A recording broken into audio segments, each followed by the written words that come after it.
Not here.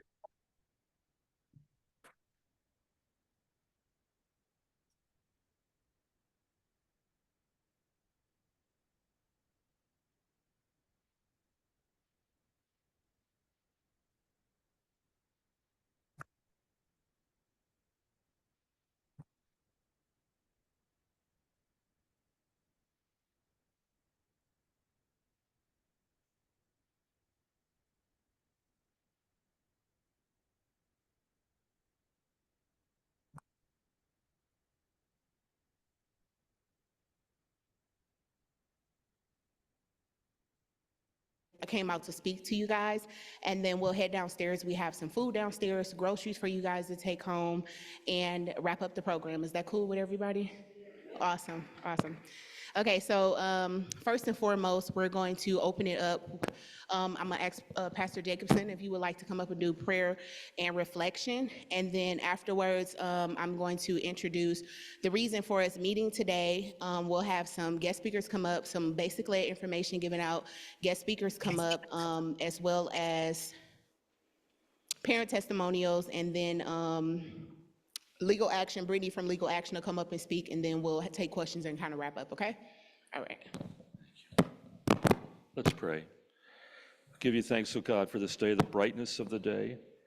Give you thanks for Shai and all the leaders in Cole, for the public officials that came today, for all those in this room brought here out of a sense of urgency. Particularly give you thanks for the parents and children that are here. Protect our city and drive out the infestation of lead poisoning. We pray for a city that is healthy and strong and on track to being a strong community. In your holy name we pray. Amen. Thank you so much, Pastor. So I just want to recognize there is a Zoom going on. There will be folks on the Zoom that are listening in that couldn't be here in person. So just wanted to acknowledge them in the room as well. So I'm gonna start by reading something that really resonates with the work that we do, and it's called redlining. So if you don't know what that is, here's a brief little description to get you on the same page of where we're at, where we were and where we are now. Redlining is a term that describes the discrimination practices of denying minority populations access to equal loans and housing opportunities. Emerging in the 1930s, redlining was embraced in the real estate industry for decades and shaped the social landscaping of numerous American cities, large and small, including Milwaukee. Indeed, the racial segregation pattern of many of these cities, including Milwaukee, to this day look extremely similar to the pattern set by the redlining. So I'm gonna stop for a second. As you can see, we put a map up on the screen. And I know you probably can't see closely, but everything that's lit up in green is African Americans or minorities. And everything lit up in red is the Hispanic community. Everything lit up in, I don't know what color that is, but the purple is our Caucasian community. And as you can see, Milwaukee has a history of redlining. And what redlining essentially means is, see how everything is like all the black people together, all the white people together, all the Mexican people together, or I'm sorry, Latino people together. That is what redlining is. It's segregation, basically, in a nutshell. And that's the history that has been put sold upon Milwaukee. So when we talk about redlining, if we look at all of those green areas and the red areas, those are the primary areas that has the highest lead poison rates. I'm gonna say that again. Those are the primary areas that has the highest lead poisoning rates in the city of Milwaukee. So that would include 53205, 53206, and the list goes on. But those two zip codes, I say those first because those are the heaviest impacted. So now you got an idea of who's impacted. Now let's hone that in even more and say, okay, well, out of the folks that are impacted, who's the worst? 53205 and 53206. So that drives the work that we do at Cole Lead Safe and Healthy Homes program. And essentially, our goal is to eradicate lead out of folks' homes, right? But we can't do that by just talking about it. Can we? No, we can't do that by just talking about it. It needs action. And so one of the steps that the community said they wanted to take was, we want different. We want something that we haven't had before, which is where the town halls come from. We usually, I know I stroll through Facebook or TikTok or Instagram, and I see these town hall meetings happen, but they don't happen in communities with people who look like me. They don't happen in communities with people that look like you. They happen in communities where the community has a voice, okay? I'm here to tell you, we have a voice, but we have to use that voice, and we have to bring that voice together in order for entities, our elected officials, in order for the world to know that we are tired of our children being lead poisoned. We are tired of the doctor visits. We are tired of wondering what can we do in a home where we're supposed to be safe at. We got to worry about lead hazards. We have to worry about evictions. We have to worry about holes in the wall, bad plumbing, electrical fires. So that's the low maintenance. But guess what? Keep going up. Rent, the cost of it. So our goal is to take our community and say, okay, we know the problem. Now we need to work on the solution. We cannot work on the solution by constantly doing this. What am I doing? Pointing the finger. Pointing the finger does not fix anything. We have to be willing to say, okay, we know the problem. Though we're upset, we're willing to sit at the table and say, hey, Milwaukee Water Works, what can we do as a community to help change the lead laterals on our neighborhood? Health department, what can we do to help make sure our children's lead levels are going down? Okay? Landlord, can you get involved and help us to lead abate our homes? State representatives, president, government, whoever, local officials, what can we do to sit at the table with you, and what do we need to sign? What do we need to vote on to make sure that we're getting the funds in our neighborhood to make sure that this work gets done, okay? So with that being said, I am going to bring up our first speaker, and our first speaker is going to be, I'm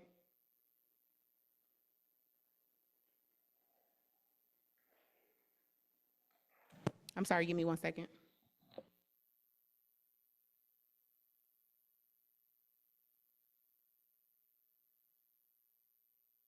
I'm going to bring up one of our parents that's been involved with coal. I'm sorry, I just got turned around on the agenda. I'm going to bring up one of our parents that's been involved in coal, and she is amazing. Her daughters and my daughter's the Girl Scouts, so anybody want to buy cookies, please see us. But she's an amazing parent, and she knows all too well about the effects of lead poison with her own children and her own family. So Dominique and Mom.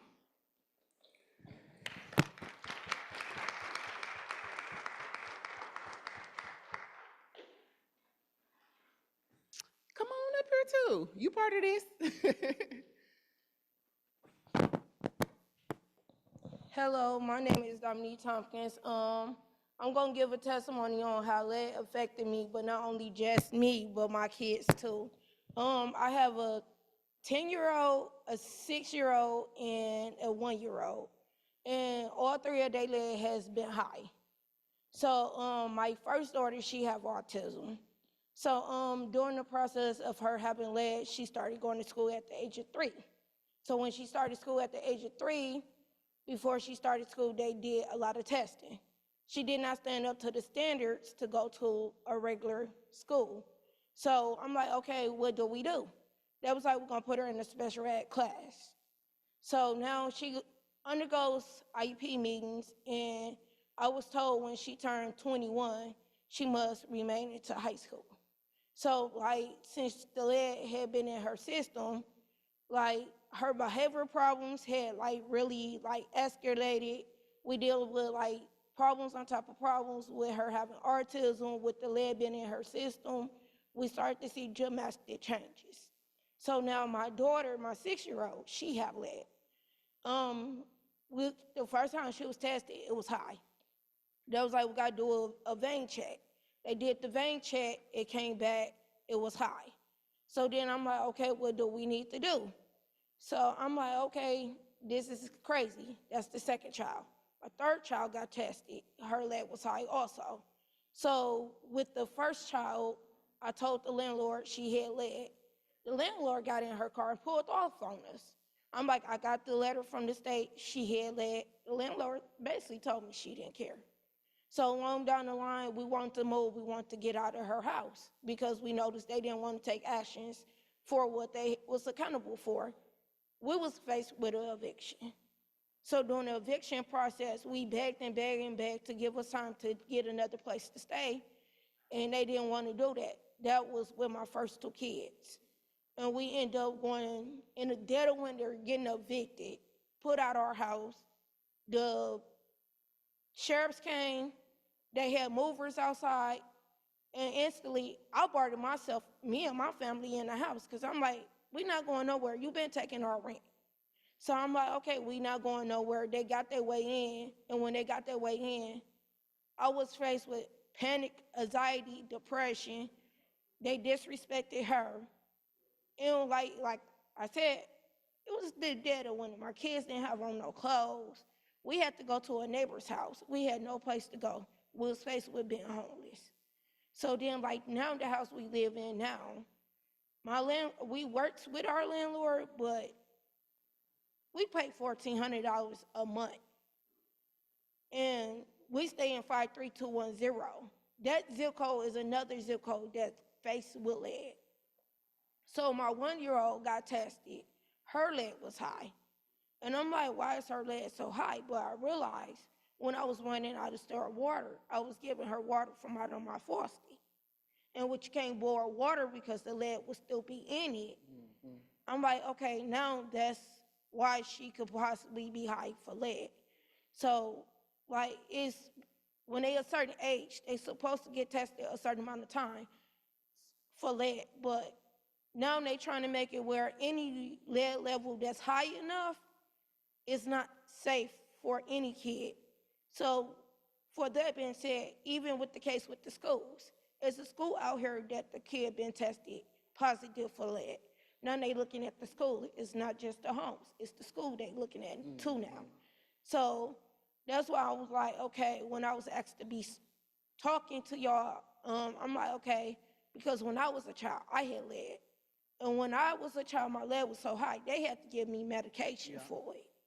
And I know somebody else who have a child, so many homes she lived in, the lead was in the homes, and the child ended up undergo surgeries and all types of other.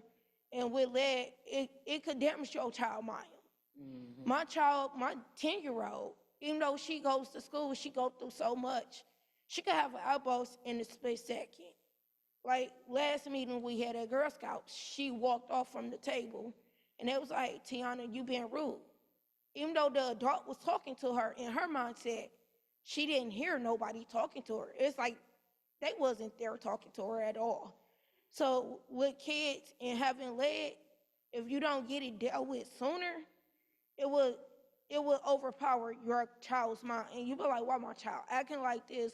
Why is they having these different personalities?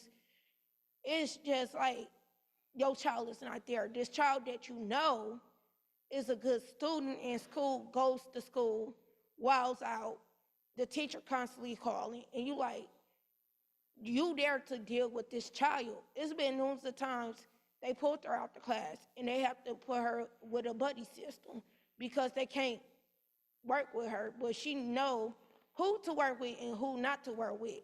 And kids with lead also have trust issues. They don't trust any and everybody.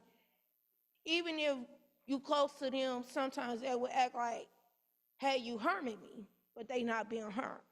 But they can't control what they thinking because their mind is messed up from the lead.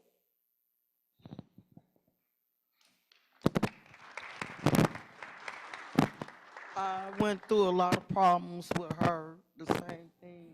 This is my daughter. I went through the same thing with her. She stayed in the doctor. The doctor wound up giving her iron medicine and everything else to control it. But she wasn't worse as my grandbaby is. It's taking a toll on me and the mom because I help her out. I can't even get me my own house because I have to live with them to help her with my grandbaby. And it's a lot to be going through as a mother and a grandmother. It's very hard. And we pray every day to get a nicer house that we stand in right about now because it's not suitable for my grandkids to live in, but we got no other choice till we can do better. So I pray every day to my almighty Lord God to give us a house that my grandkids really need. So thank y'all for listening to us. Thank you so much, Dominique. And I just want to bring it home for you guys. This is a family a story that we hear on a daily basis. If you were here at the last town hall, you heard Connie speak. And I just want you to point out something that you heard when Dominique was speaking. She talked about not one house, not two houses, but multiple residents. So when you look back at our map, at that green area and that red area, you're looking at house to house being lead poison, lead poison, lead hazards, lead hazards, lead hazards in multiple units. So it's like, well, I heard someone say this before, won't you just move to a different house if your child is getting lead? There's no way around it. Most of the properties that you're gonna move into, that you can afford to move into, and most of the time, a lot of families have to make it a multi-generational home where you have to bring in family to stay with you so that you can maintain even $1,400 rent where there's still lead issues in the home. So now we're gonna bring up Brittany from Legal Action to talk to us about some of the things that you can do with having tenant rights.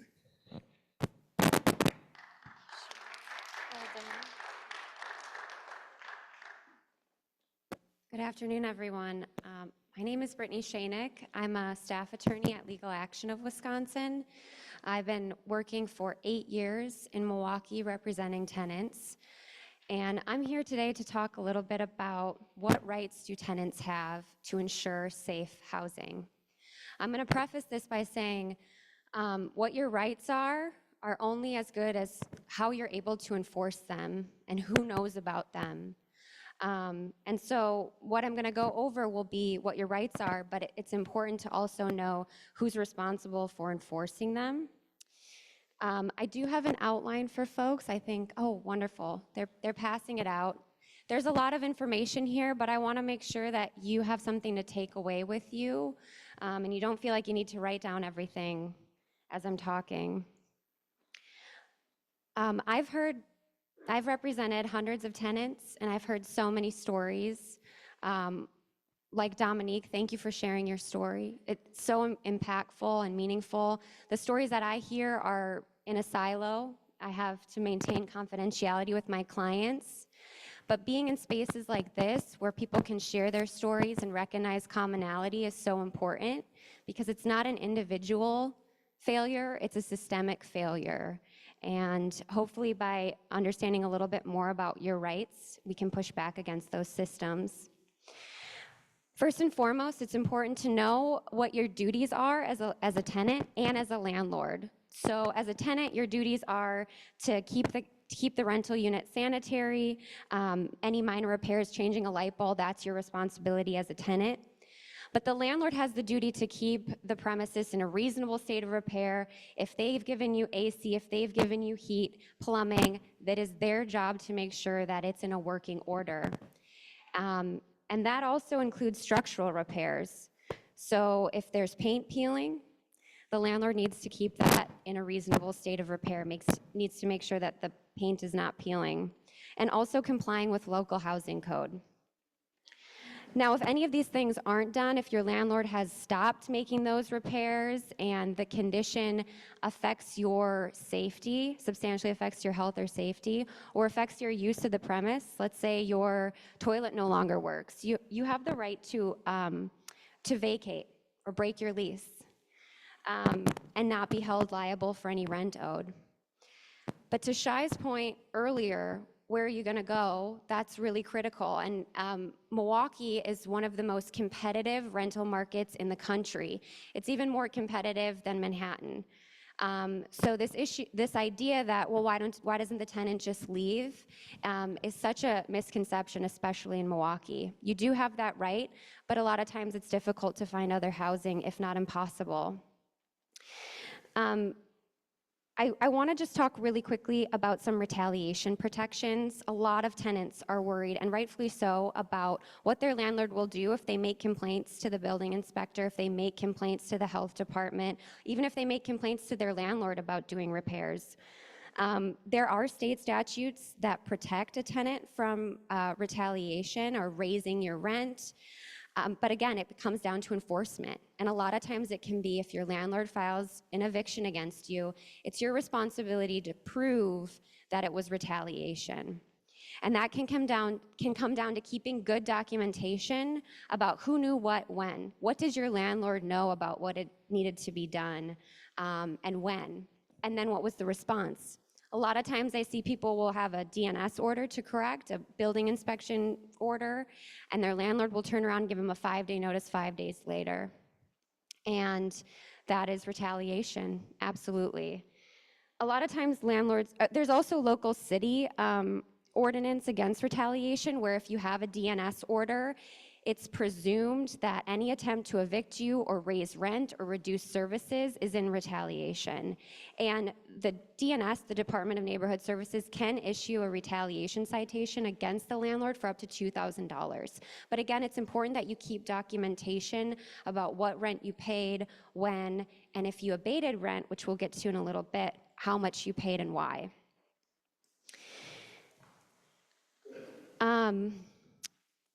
I want to talk a bit about disclosure requirements, because this is something that I see landlords in this city violate most commonly, and it's something that's so important. There are a couple of disclosure. So disclosure means telling somebody before they agree to the contract about what it is that they're buying or agreeing to. And so there are federal disclosure protections that if property is built before 1978, which is most of the housing stock in Milwaukee, a good deal of it, that the landlord needs to give you a pamphlet about lead hazards, and they also need to disclose any prior lead hazard inspections. So if the landlord ever had, for instance, the health department come to their property and do an inspection, even if it was 10 years ago, they need to disclose that to the tenant so the tenant can be aware about where there might be lead hazards in that home. I've heard landlords say, oh, well, they got rid of the lead 10 years ago. I didn't need to do that, and that's not true, because a house can never be lead free. It just can be lead safe. So if your landlord does violate that, didn't give you a lead pamphlet, didn't make those disclosures, you can file a complaint to the EPA, which is the Environmental Public Association, Protection Agency. So you can file that complaint. What will be done with that, though, is unknown, right? Where will that go is unknown, but it's there. The state requires landlords to disclose habitability violations. So if there are any code violations, if there's a lead hazard order, they need to disclose that before they rent to you, before they accept earnest money or your security deposit. And this could be something that maybe there isn't a DNS order for it, but they know that plumbing isn't working. They know that there's paint peeling. They need to disclose that to you before accepting any rent money. And if they don't, this would fall under what's known as ATCP. It's a consumer protection violation, which allows you to collect double your damages, which is typically a part of your rent, plus your attorney's fees if you need to litigate that.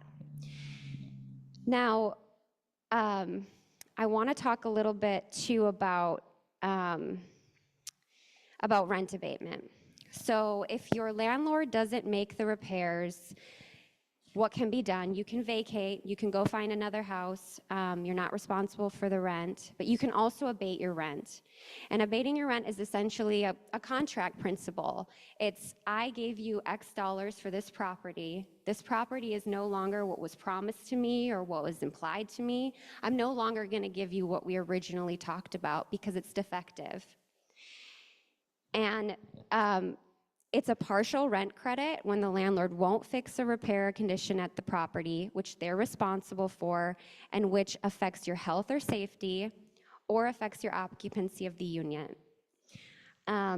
So if your property does have lead, and you have a health order from the health department documenting, let's say it's in three rooms of your unit, you can withhold a portion of your rent to account for that hazard in your home.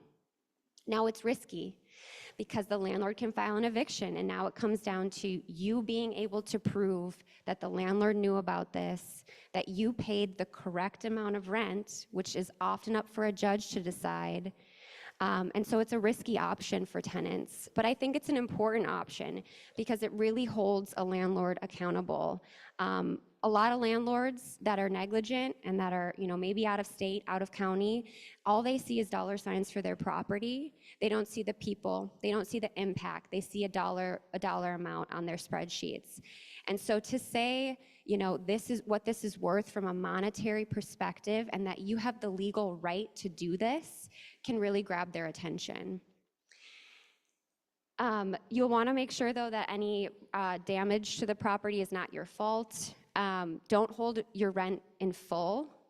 Now, there are certain cities in this state, Madison, for instance, and Fitchburg, Wausau, that have ordinances. The city has created a schedule that determines how much is a broken toilet worth, how much is a room filled with lead worth, and they'll give a percentage of that. So in Madison, for instance, a tenant can withhold up to 25% of their rent per room that has a lead hazard. That's a pretty nice number. That's something that has some teeth to it, right? That it's not just the tenant saying, I'm going to pay you this because I think that's what it's worth. Milwaukee doesn't have that. Milwaukee doesn't have that. So it's risky. It's less certain. We frequently use the Madison ordinance, but again, it's up for a judge to decide if it comes to court, how much that value is worth based on the defect. All right, I'm coming up on time. I have one more thing to just talk about, and that's proactive rental inspections. What can we do to prevent this from happening? How can we ensure that properties are habitable from the beginning? There's a lot of cities across the country that do this, that you have to get a license, you have to have an inspection done in order to rent your property. In Milwaukee is prohibited from doing that because the state legislature has prevented municipalities from doing that. So I put in my outline a variety of limitations that the state has put on municipalities. Particularly, they can't just do a general rental inspection. It needs to be targeted to areas of blight, high rates of building code complaints or violations, deteriorating property values, or increase in single-family home conversions to rental units. And then the state legislature has even drilled down further on that. If you do that in an area that would qualify under that language, you can't do more than 2 in 5 years. If there's no code violation found, you can't do it for another 5 years. They've made it really difficult for this program to work. And Milwaukee doesn't have one right now. But it's something that could be done. Another thing that the state legislature has prevented municipalities from doing is rent caps. And this means that we've heard Shai talk about rent going up, Dominique telling about rent going up, but the housing stock isn't getting any better. Kids are still getting poisoned. And Milwaukee cannot set a cap on telling a landlord you can't raise rent. And that's because the state doesn't want Milwaukee to do that. Cities like St. Paul have that, where a landlord can't raise rent more than 30%, or 3%, in a year. Milwaukee doesn't have that. So there's nothing to keep in check landlords from raising rent. Finally, I just wanna say how if you know somebody who's encountering conditions issues that their landlord won't fix, or they're interested in doing rent abatement, I've included our number on here to give us a call. You can ask for me too. My name's Brittany. I do have special funding that can help folks in Zilber neighborhoods, which is Lindsay Heights, Clark Square, and Layton Boulevards West. The other funding is to help folks not in those neighborhoods is mostly federal funding, and so there's some uncertainty about where that will be in the future. But please reach out. If you want to talk to me after, I will be here. It's really been an honor to be here. Thank you all so much.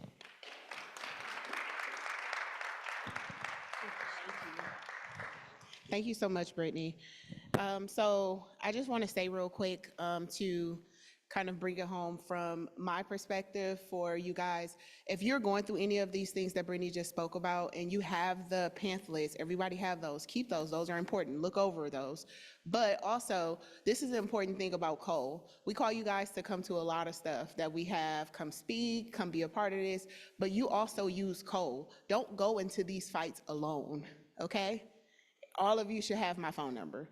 Don't go into these situations alone. We are here to kind of like, you know, be that guiding principle to help you to be like, you should do this or you shouldn't do this, or advise you in that manner, but don't go into these fights alone, okay? You're not by yourself. You have the whole strength of 53206, 53205, and you know, some more behind you. So definitely keep that in mind. Our next speaker I'm gonna bring up is one of my lovely friends, I like to call him, Michael Manning from the Milwaukee Health Department. All right. How's everybody doing today? All right. And Shai's doing a great job, especially with our Cole Outreach program as well in those 2 zip codes that she's mentioned. What I'm going to do is talk a little bit about the health department and kind of where, when you get a child poisoned, where are all the steps in that? Like in the couple steps that happened before that and all the steps that happened after that. So most of you all will, if you unfortunately have a child that's poisoned, there were some steps that happened at the very beginning of this that a lot of people may not fully aware of the whole step here. So first you take your child in, get tested. They take all of that information, the blood tests, and they send it to the state. State's got some software from the CDC, and it's a help system. And then they send all of those results back to the local health departments throughout the state. And then based on how severe the child is poisoned is kind of what dictates our response. So if we usually have different intervention levels. So maybe at a lower level, we'll send out some nurses out to do some outreach, some education, talk a little bit about what you can do in your home environment to make it a little bit safer. And then if the child is poisoned a little bit more, we're going to do a whole property inspection to find out the exact source of where the poisoning is, because we're mandated by state law. So we don't have to get into the blood lead levels of where that happens, but what's important is there's different interventions at different blood lead levels. And then there's 2 things happening, right? There's a clinical side that has to monitor the child, because even if you have your home abated, that may not be the only source, right? Could be another home. It could be could be a school. It could be other things that are out there. So we have to take a look at the property side and the clinical side for the child. Once we determine the blood lead level and what our intervention is, the next thing we got to do is do a site visit, and that's pretty invasive. We've got to come into your home. We've got to take all these samples, all these wipes. Sometimes we have to bring inspectors with us from other departments to take a look at other building code violations. And you know, we always err on the side of what is the safest for that tenant. Sometimes there are housing issues that aren't really disclosed until somebody from the public sector comes in. So it's a real fine line of everything that we have to figure out, how we're going to fund it, how cooperative is the owner going to be, and then inevitably displacement. We don't want to see people evicted out of their homes. So we've got a lot of different things that are going on there. And I want to talk a little bit about what happens after your child's poisoned, because that's probably the most Emotional time for you, right? Your kid's been poisoned, you know what probably caused it, but you don't want to lose your home. And Brittany's done a really good job of kind of telling you what some of your rights are, because there are tenant rights and landlord responsibilities. So one of the things that we do is that we want to make sure that you know these rights up front. So we hand out a lot of documentation. We spend a lot of time on the education side of it. The next thing that we do is we have to, by law, write orders. That's not like us deciding, oh, we're only going to write orders on some landlords. It's in state law. We have to write an order to that landlord. And inevitably, that landlord's going to find out, right? It's not like we're going to say, yeah, guess what, there's a child poisoned. But there are, that does create a lot of gray areas. We don't like being in the scenarios where tenants aren't supposed to be in the building that the landlord doesn't know about. That becomes really hard for us. We try to work with the tenants and the landlords so that we can try to get the unit abated and that this family can actually stay there. We're going to write orders, and in the past, the health department basically gave the landlords just a lot of money to go and do the abatement. And that doesn't always work out because there's not enough money. And two, they're kind of Band-Aid solutions. They're just temporary solutions because we're not really removing the lead and we're not getting any buy-in from the landlord to come by and permanently maintain the premise. So we've come up with an enforcement strategy. And so we write orders now onto the landlord and we charge fees. And unfortunately, the deck is stacked against us for what we can do to really move someone's will. All that we can do is charge $150 for the first inspection and $300 for a subsequent inspection, and that's dictated by state law. We got some wiggle room where we can add percentages, but it's still not going to move some of these landlords because they're really going to just view it as a cost of business to just pay the fees. So we'll do their inspections. It'll take a few months because we got to give them time. It's all part of due process. We just can't come after them every other day and charge fees. And then what we do is if leveling fees onto your property isn't enough, we bring their personhood to court with a citation. And sometimes they show up, sometimes they don't show up. And in the cases where they don't show up, we have some other tools that we've created now. But it takes money. We've put money aside to do an emergency fund, but we always have to be very cognizant of the fact that we want to do this in a way where we try to, we're in a church, so we try to get the Spirit to move you to do the right thing for a landlord, right? We want them to want to maintain their building, and we don't want them to invest a ton of money into their property and have a side effect of raising rent, right? So we're looking at other ways of what we can do. One of the things that we've done is bring lead project inspectors in so that we can do these renovations and really determine what's the best path forward on these home renovations. And at some point, we have to make a decision, what's in the best interest of the family? Is it safer for them to move out? It doesn't make much sense if there's like fire hazards and electrical hazards in the building, and all we're concerned about is the paint. So we're gonna make a more decisive decision on that, because once we can actually get the right order issued, we can get the right level of funding to come and help that particular family. So on that side of it, that's kind of the enforcement side. What do we do when we have some of the bad landlords that just don't care? Well, we've found at least in the last year, 3 occurrences of 3 landlords that own a lot of property in the city of Milwaukee. They're hiding behind LLCs. And in those cases, we've referred them to the DOJ. And in another case, we've referred them to HUD because they're not following lead disclosures. And I think it's really important. You can safely assume that anything in green and red in those maps up there has lead paint. Even if it's been abated, it still has lead paint. It's not lead-free. That means maybe a decade ago, maybe 5 years ago, somebody painted it but never maintained it, and it's going to deteriorate again. It's no secret that a lot of the homes that we go into, we were in there 10 years ago, 15 years ago, 20 years ago. So when I say it's a Band-Aid solution, it really is, until you really get someone to have a maintenance program for their home. So we're going to see what 2025 brings in the course of getting better enforcement from other agencies that can kind of do a bigger sting on a lot of the LLCs, because they're not just doing it in this city, they're doing it in our surrounding suburbs, other big cities in the state and other states as well. And we're just, in our state, we have the cards really stacked against the tenant and against a lot of municipal action that we can do. So that's what we've got on the enforcement side for how we can go after landlords.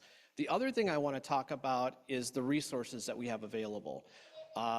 We've got HUD funding for landlords, low-income owners, low-income tenants. We really don't want to go after grandma. We'll provide the HUD funding for that. In fact, we've actually got more money now because we're not giving it to the landlords who own lots of property.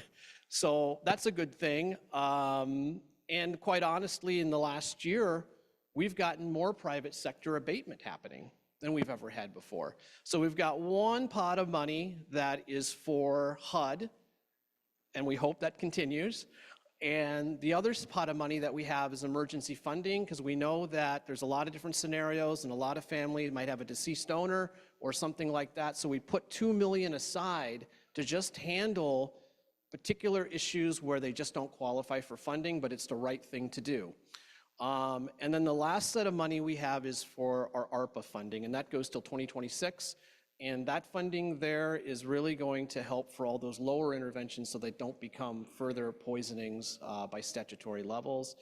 And the last thing I wanted to show were dashboards, because we do have the dashboards created, but we have a beautiful PowerPoint. At some point, we will show you a beautiful dashboard of all the cases, all the lead-safe registries, all the orders, and you can type in and search, and you can find out what you want. And that's it. That's all I got for you. I'd be happy to take questions later. Thank you, Michael. So our final speaker that's going to come up is one that I am honored to introduce because I got to, for the first time, take a day off work and go do something that is very interesting, and I shout out the people who do it, which is lobby. And that's when I got a chance to meet him for the first time, and since then, I've literally seen his face at every town hall we've had, every event or calls that we have, and his name comes up a lot. So it lets me know that he's doing his job on his front. So I'm gonna keep doing my job on my front. So I want to welcome up State Representative Madison to come up and give us his take on statewide what is happening and what we can do.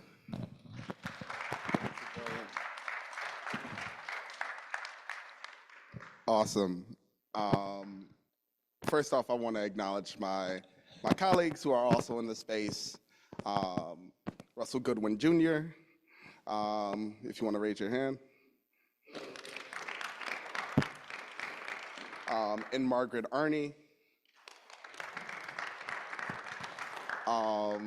They are new to the legislature, and they have hit the ground running on efforts as it relates to lead and other issues affecting our communities. And I'm looking forward to continuing the fight for our communities alongside them. So I think Brittany did a really great job of uplifting the fact that the state put a lot of our communities across the state in this position, and that started in 2011. In 2011, the Republican legislature, Republicans gained power in the legislature, and they prioritized the profits of landlords over the health and safety of renters, right? We see the effects of that in so many ways in our communities. In 2015, they passed the bill, Act 176, and then in 2017, Act 317, and to dramatically cut the ability of local governments to create their own rental inspection rules and programs, right?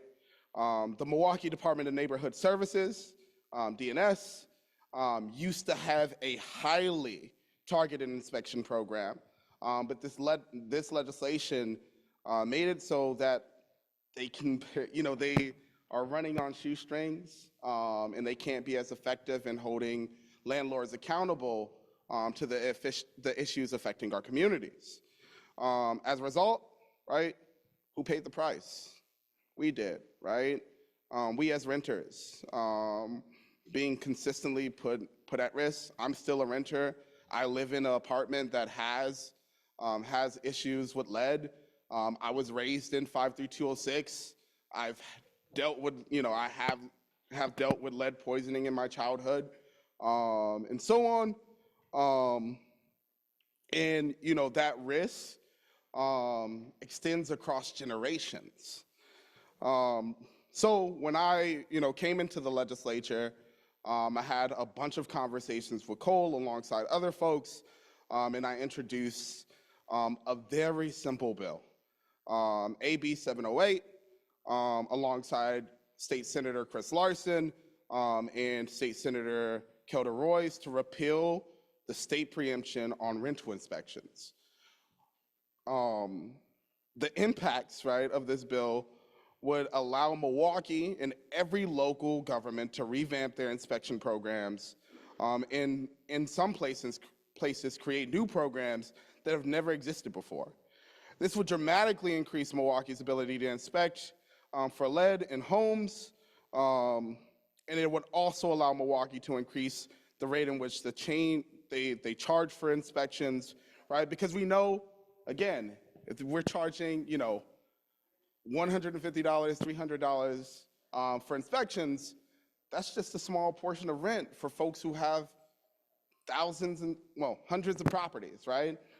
Even someone with 10 properties, that's not a major loss, which is harmful, right? Because that means that there is no true enforcement mechanism. So the biggest quarry was that this bill didn't get a hearing, right? Folks at the state level didn't want to even give this bill the time of day, which meant that folks who are directly impacted by this problem didn't even get the chance to weigh in and tell their stories about how their families have been harmed, and how their families and communities continue to be harmed, right? And how this affects broader issues in our community, from long-term health degradation to violence in our communities and so on, right? So at this point right now, we are preparing to introduce this legislation, again, alongside other bills, including rent control and other efforts in a legislative housing package, which will allow the state to do so much more. But we have a lot of things that we need to do at the state level to be able to help local communities, because we know, right? Anybody remember Act 12? Raise your hand. It's the bill that raised created a sales tax for everyone, right? And we know sales taxes and property taxes in some ways are quite regressive. We at the state need to do more, right? So that starts with what's happening in the state budget, which we'll find out about tomorrow. If you don't know, if you've never watched a state budget before, you should. It'll be on Wisconsin Eye. You can literally Google Wisconsin Eye and you can find out what's happening at the state. They show committees, they show what's happening on the assembly floor, and what's directly impacting folks in communities. And one of the things that Governor Evers will be talking about is funding for lead lateral removing.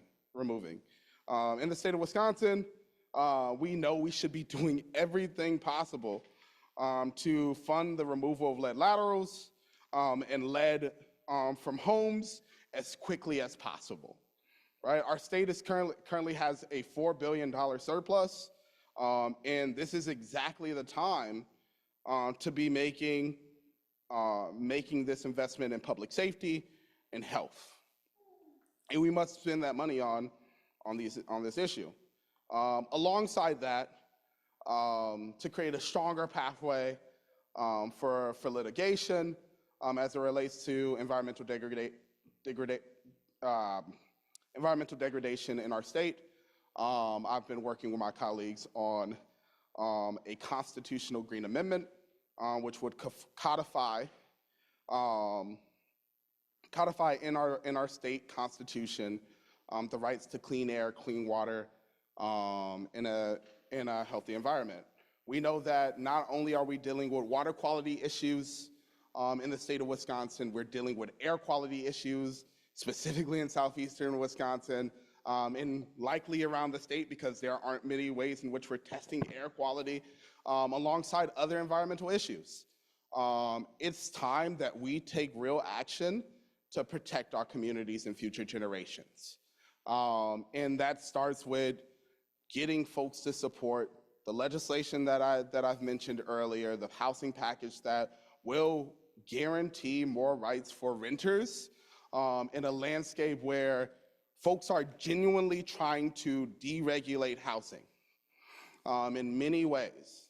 We're consistently dealing with legislation to deregulate housing and make it easier for landlords to create harms for you.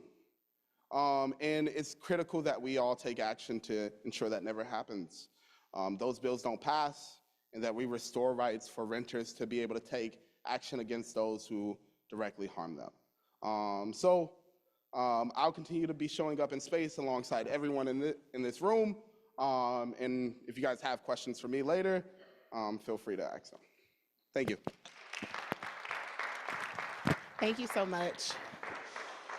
So really quickly, I'm just going to bring everything together and then go over just a few announcements before I invite everybody to the fellowship hall for some food and some groceries and to kind of like mingle and ask questions where you want to. Number one is we talked about, now, if you know Cole, you know what we do. We're boots on the ground, right? So you guys have either heard us knock on your doors, give you a phone call, met us at an event that we did or something. That is the ground level. Though that's where a lot of the work get done when it pertains to the community, a lot of times what do we say when we go to the polls? Our votes don't what? They don't count. Our votes don't matter, our votes don't count, our voices is not heard. If you needed proof of that, there's 3 state representatives in the room with you right now. That's proof that even at the highest level in the state, our voices are being heard. Someone is listening or they wouldn't be here. You get what I'm saying?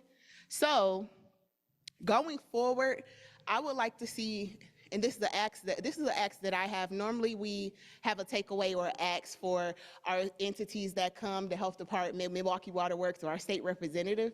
This time I ask this to the parents. Parents, what I want you to do, I challenge you. I challenge you to get more in, number one, to get more in sync with the folks on this side of the room. I'm just gonna say it, the folks on this side of the room. You should know who represents you. You should know who run these entities, who work at these entities. You should know these folks. That's the first step. The second step is get involved, get more involved. You can go to Madison with me. I drive a 2, 3, that's 5, 6 passenger car. I can fit 6 bodies in my car when I go up to Madison to lobby, when I go up to Madison to go to their offices, to sit down and talk to them. I'm tired of telling my story. My children are important too, but I'm tired of telling my story. I want them to hear your stories. So I challenge you, the next time that we're calling around saying, hey, we're going to Madison, would you like to come with us? Take a trip with us. Even if you don't want to speak, even if you just want to come to the space to see what happens. I don't know how many parents in here has ever been to the state capitol in Madison. If that is not a good reason to go, I mean the acoustics, you are missing out. But no, seriously, you guys have to take that step, okay? When organizers are calling you saying that we are going door knocking, we are talking to parents, we're phone banking, answer those calls, because we might be calling other parents or we might be calling our state representatives, but you have to get into the space. So that's my challenge for you guys, okay? And then, so a couple of announcements that we have going forward is our next cooking class, Cooking with Cole, will be March 3rd. So mark that on your calendars at 5 p.m. We'll have groceries there, cooking. They won't be cooking that day because we'll be short-staffed. There'll only be 2 staff members there. I am finally, and I say it loud and proud, taking a vacation. Thank you. I will not be here for a couple days, okay? And then another announcement that we have is Amani has a table downstairs. Stop by their table. They have resources that are there, cleaning supplies, self-care supplies as well. Self-care. So if you live in 53206, you should know who Amani is because that is your neighborhood resource, neighborhood go-to, neighborhood informational hub. So please talk to Crystal downstairs in the fellowship hall. And then, hold on, let me get my paper because I think I'm forgetting something. Am I forgetting something? I don't think so. I never forget stuff. I'm sorry. Don't forget to talk to Dominique. I might be busy, so see Dominique about the Girl Scout cookies. If you want to order Girl Scout cookies, her and her girls have Girl Scout cookies as well. She can help you with that process downstairs. And if you have any questions, I invite everyone to come in the fellowship hall, even if it's just for 5 or 10 minutes to mingle, so that parents, you can ask questions from some of the speakers that you saw today. Make sure you have those packets with you to get some of those questions answered. This is what I'm forgetting. Downstairs, we got lead safe kits. If you do not have a lead safe kit, you should be leaving with one today. We have everything set up for you down there already, so you just when you go down there to sign in, you just let Rafiq know he's doing the sign in that you need a lead safe kit, and we'll get you one of those and get you all signed in for them. But also, if you have a topic that you want to see in the next town hall, you can leave that right where you sign in at, okay? We take the topics from you guys. We do not make them up, okay? All right, so thank you guys so much for joining us. I really appreciate it.